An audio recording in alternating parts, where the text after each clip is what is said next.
زدني علما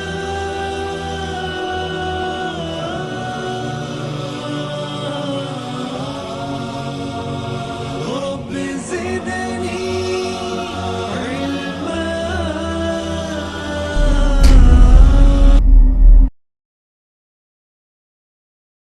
الحديث 20 عن ابن مسعود عقبة بن عمرو الأنصاري البدري رضي الله عنه قال: قال رسول الله صلى الله عليه وسلم: إن مما أدرك الناس من كلام النبوة الأولى إذا لم تستح فاصنع ما شئت. رواه البخاري. الحديث 20 ولا 20؟ 20 لأنه صفة للمرفوع وحالت رفع میں 20 جو ہے وہ جمع مسلمون کی طرح ہے. واو. حالت جر میں 20 ہو جائے گا، حالت نصب میں 20، حالت رفع میں 20. بس جاء مسلمون، رأیت مسلمین، مررت بمسلمین. اللہ اکبر. پیارے رسول نے فرمایا، ابو مسعود عقبہ بن عمرو الانصاری البدری کہتے ہیں، یہ عقبہ ابن عمرو انصاری بدری عام طور پہ صحابہ میں مشہور تھے جو لوگ جنگ بدر میں شریک تھے. وَكَانَتْ بَدْرُ، جیسا کہ بخاری شریف میں ہے ایک جگہ کوئی صحابی کہتے ہیں وَكَانَتْ بَدْرُ أَذْكَرَ فِي النَّاسِ، یعنی بدر کی جنگ کا ذکر بہت زیادہ تھا لوگوں میں، کیونکہ پیارے رسول نے وہ حاتب ابن ابی بلتع کے بارے میں کہا تھا لعل اللہ اطلع علی اہل بدر فقال اعملوا ما شئتم فقد غفرت لکم، جو چاہو کرو ہم نے تمہیں معاف کر دیا. تو یہ بہت بڑا درجہ ہو گیا. اللہ کو معلوم ہے کہ کوئی شخص جو جنگ بدر میں شریک ہوا ہے وہ مرتد نہیں ہوگا، انشاءاللہ ایسا کام نہیں کرے گا کہ وہ نواقض اسلام میں سے ہو. اللہ جانتا ہے، اسی وجہ سے چھوٹے گناہ کو سب کو معاف کر دیا، پہلے ہی سے کہہ دیا. تو اب لوگ اس کو جو بدر میں شریک ہوتا تھا اشارہ کرتے تھے بدری صحابی ہیں. ابو مسعود بدری جو ہے امام بخاری نے ان کو صحابہ بدر میں سے شمار کیا ہے، لیکن آپ دیکھیں گے بہت سے لوگوں نے کہا کہ نہیں وہ بدر میں شریک نہیں ہوئے تھے، اور صحیح ہے کہ شریک ہوئے. امام بخاری نے اسی کو اختیار کیا ہے. اور دوسرے لوگ کہتے ہیں نہیں کہ نزل بماء ببدر، ابن الصلاح وغیرہ کہتے ہیں کہ وہ بدر کے کسی کنویں پر اترے تھے تو وہیں بس گئے، اس وجہ سے بدری ان کو کہا گیا. نہیں، بدر جہاد میں وہ شریک تھے. وہ روایت کرتے ہیں قال قال رسول اللہ صلی اللہ علیہ وسلم ان مما ادرک الناس من کلام النبوۃ الاولی، بے شک جو لوگ جو پہلی نبوت کی باتوں میں سے، پہلی نبوت کی ہدایات میں سے جو چیز ان کو ملی ہے وہ کیا ہے؟ اذا لم تستحی فاصنع ما شئت، اگر شرم نہیں کر رہے ہو تو جو چاہو کرو. گویا شرم کا تقاضا یہ ہے کہ اچھے سے اچھا کام کرو.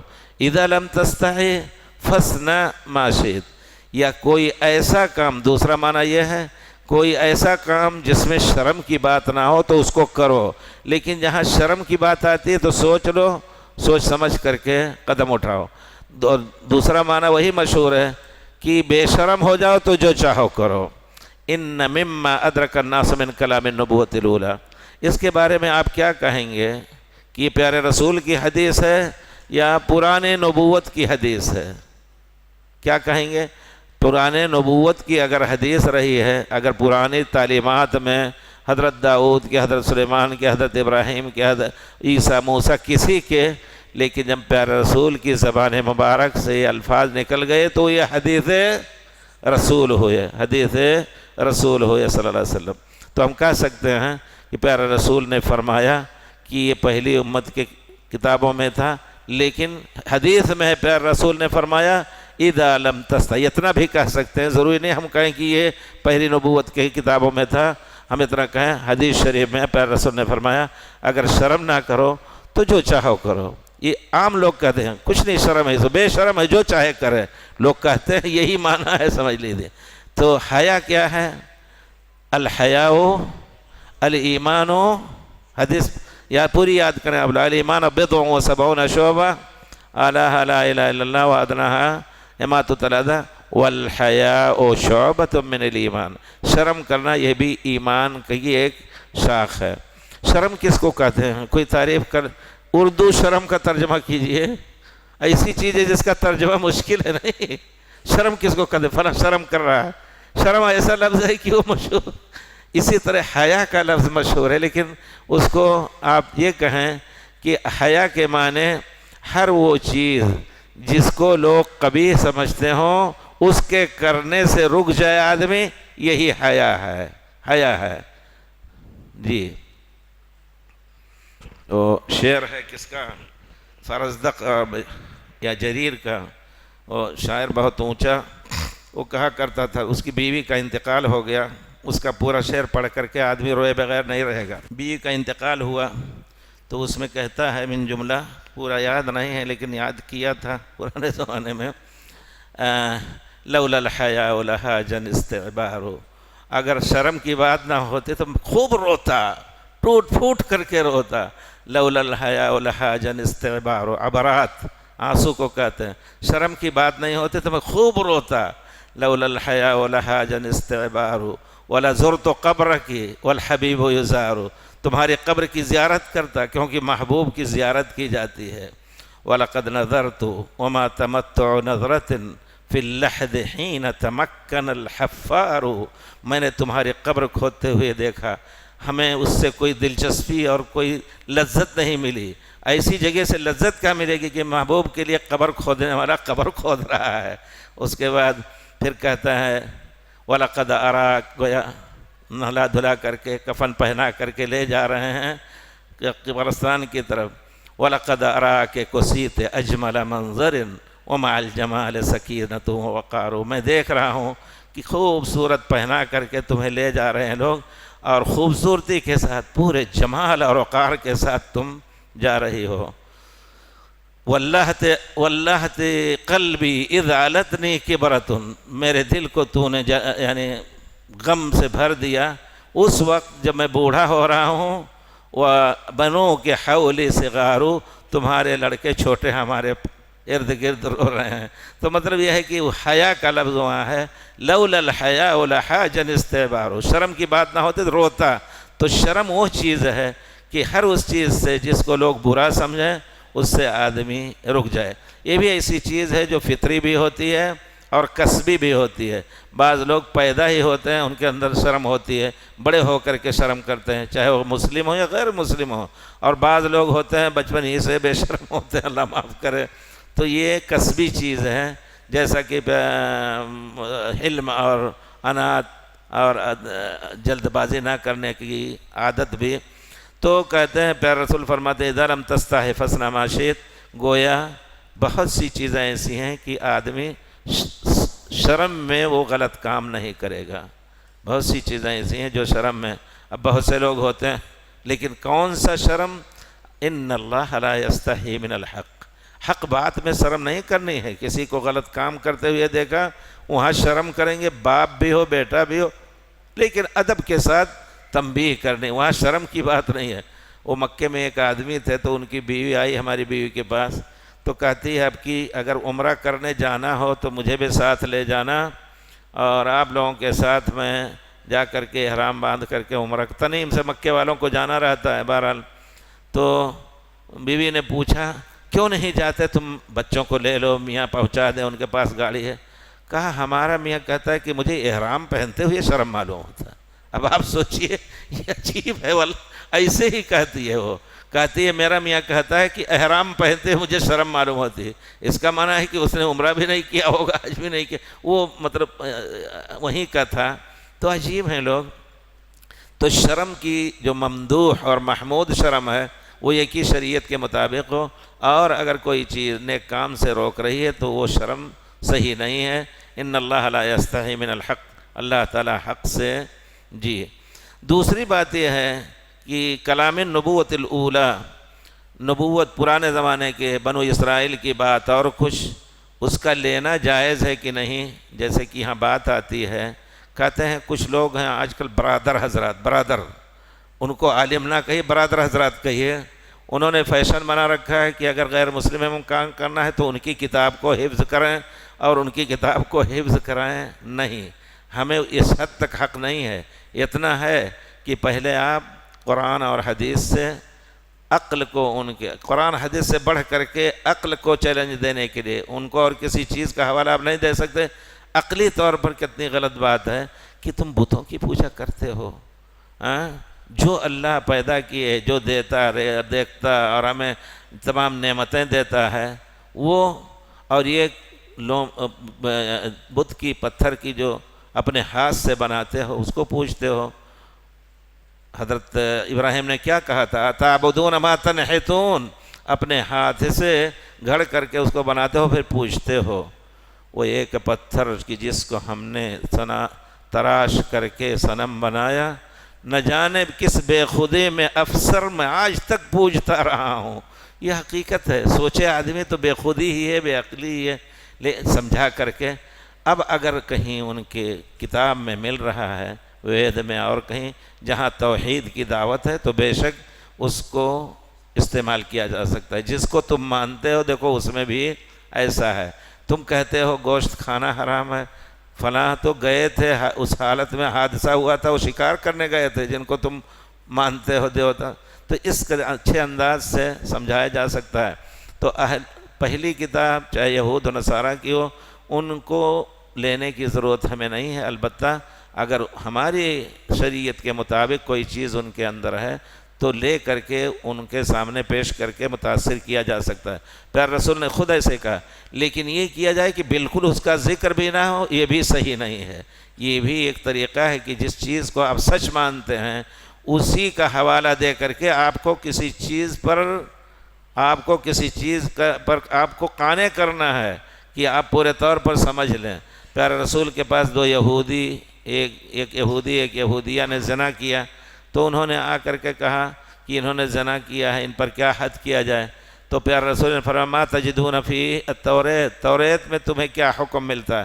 تو جھوٹ بول گیا، کہتا ہے کہ ہم منہ کالا کر کے گھماتے ہیں، حالانکہ ان کے یہاں آیت رجم قرآن ہی کی طرح.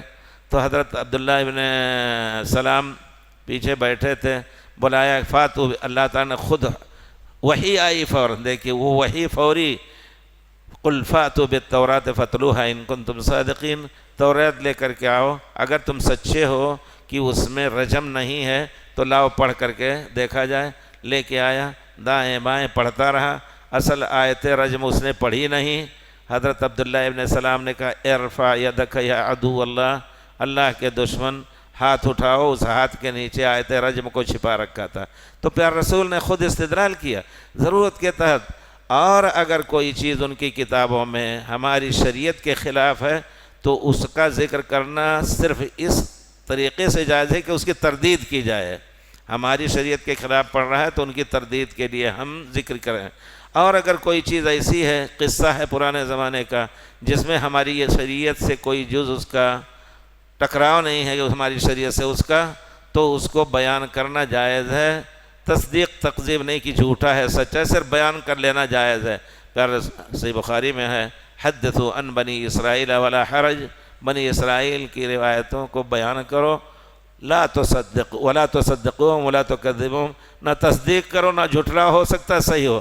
شرط یہ ہے کہ ہماری شریعت سے ٹکراؤ اس کا نہ ہو رہا ہو، اور اگر ہماری شریعت سے میل کھاتی ہے وہ بات تو ضرورت کے وقت اس کو ذکر کر سکتے ہیں. جی تو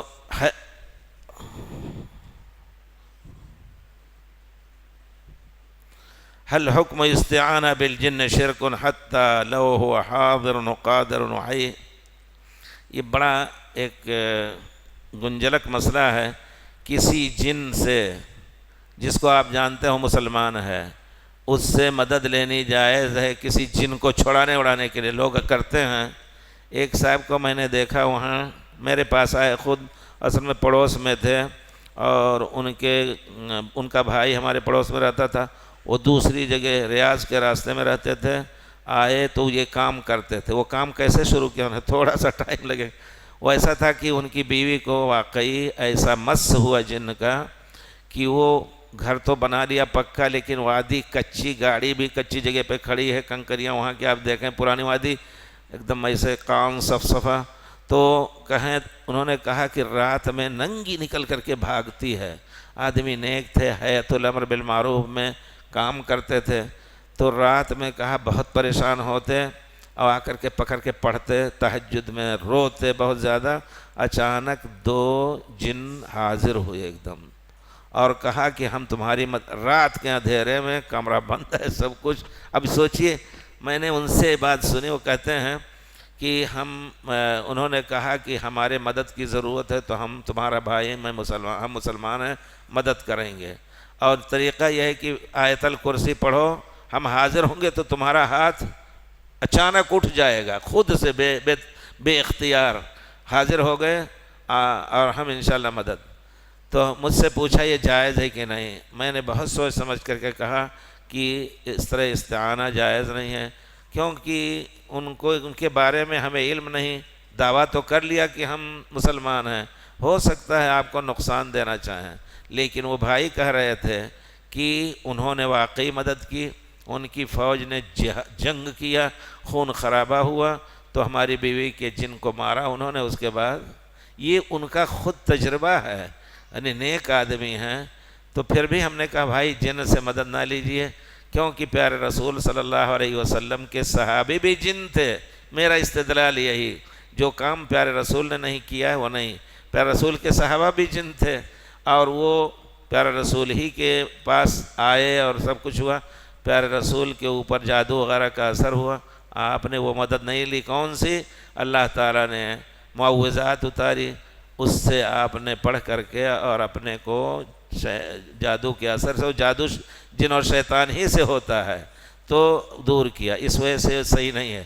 انہوں نے کہا نہیں، کیوں نہیں صحیح ہے؟ شیخ ابن عثیمین سے پوچھا بعد میں، تو شیخ ابن عثیمین نے بھی کہا، کہیں ملے بعد میں، کہا کہ نہیں جائز ہے. تو مجھے فون کر کے کہا کہ وہی بات ہے، شیخ بن عثیمین نے بھی وہی بات کہی جو تم نے کہی ہے، جائز نہیں.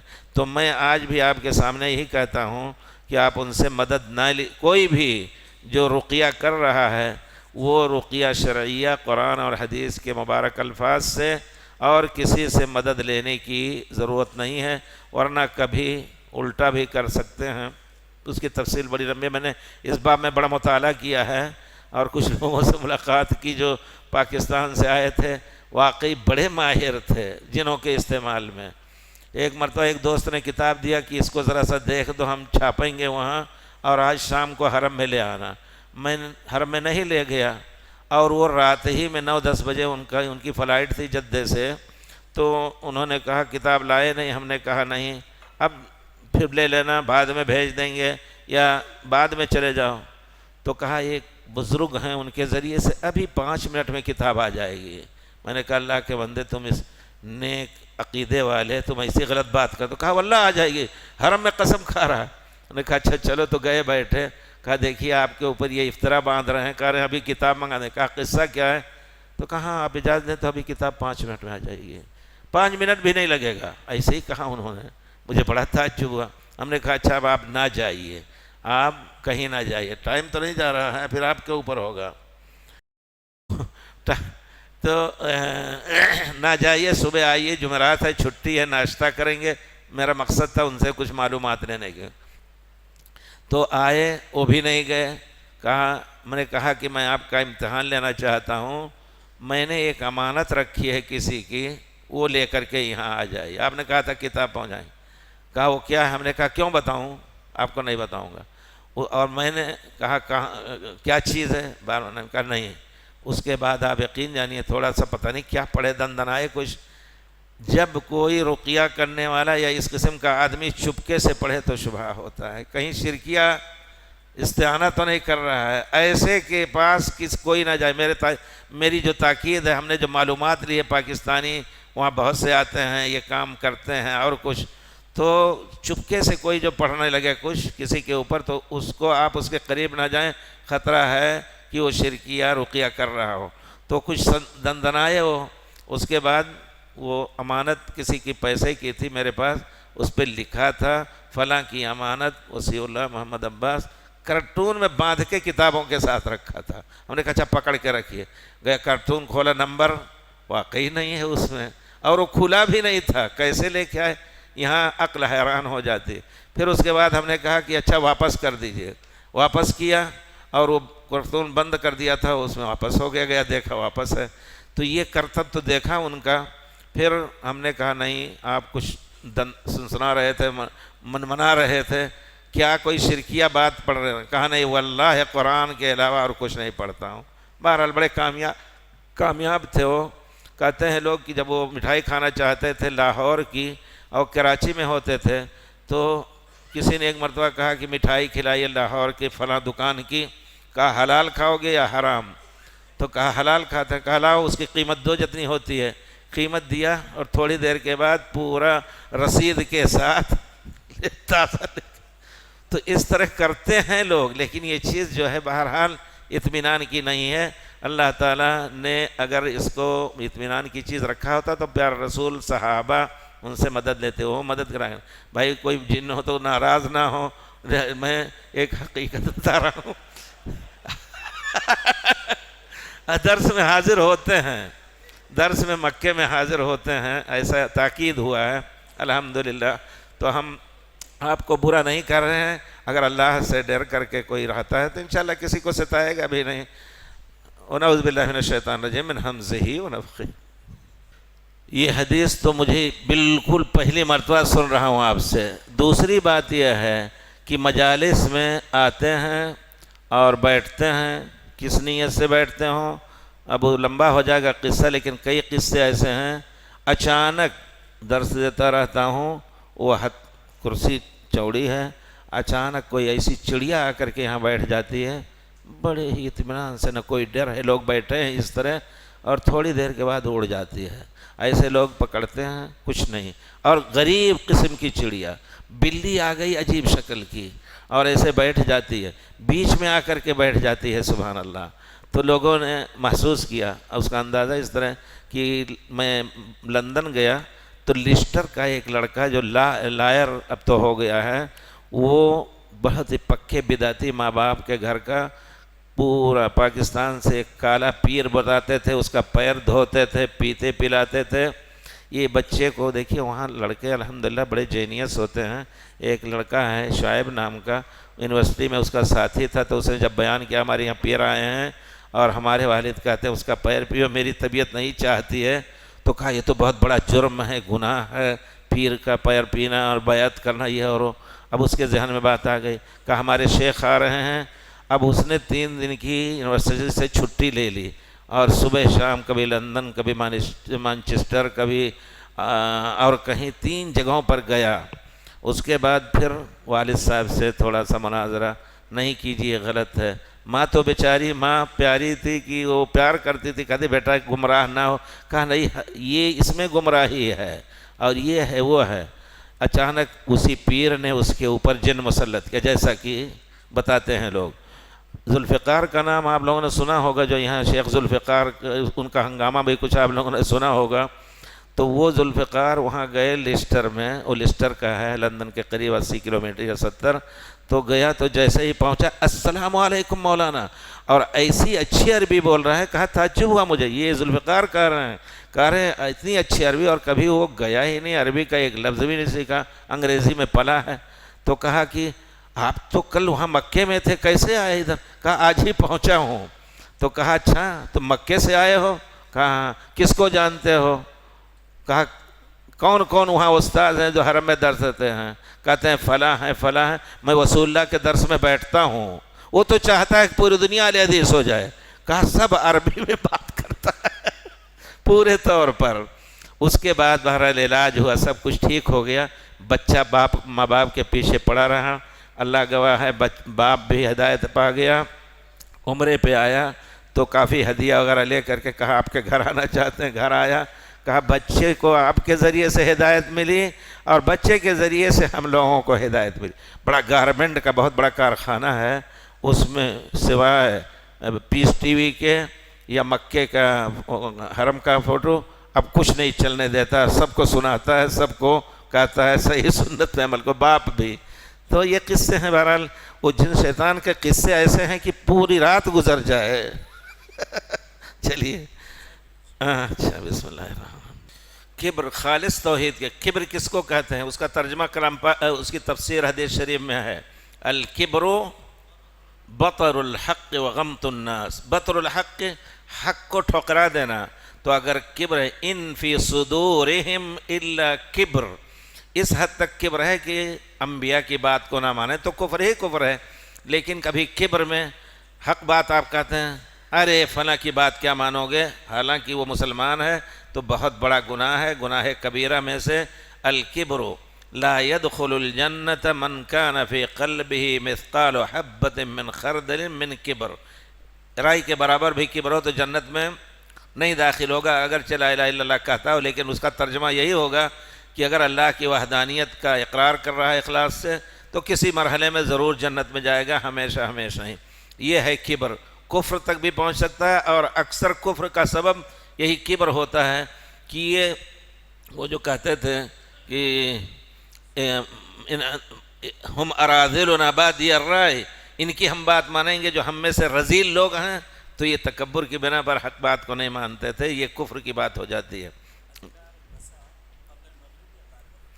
المسا کہتے ہیں عصر کے بعد ہی سے، اس کا وقت بعض لوگ کہتے ہیں ظہر کے بعد ہی سے، اب اصبح و امسا، فجر طلوع ہوتے ہی وہ اصبح ہو گیا، دن نکلنے کے بعد بھی وہ صبح ہی کا غدو کا لفظ۔ تو آدمی پہلے وقت میں پڑھے یا مغرب کے بعد پڑھے یا مغرب سے پہلے پڑھے، انشاءاللہ صحیح ہے۔ مزید علماء اور مقررین کے بیانات سننے کے لیے ہمارے YouTube چینل کو سبسکرائب کیجیے۔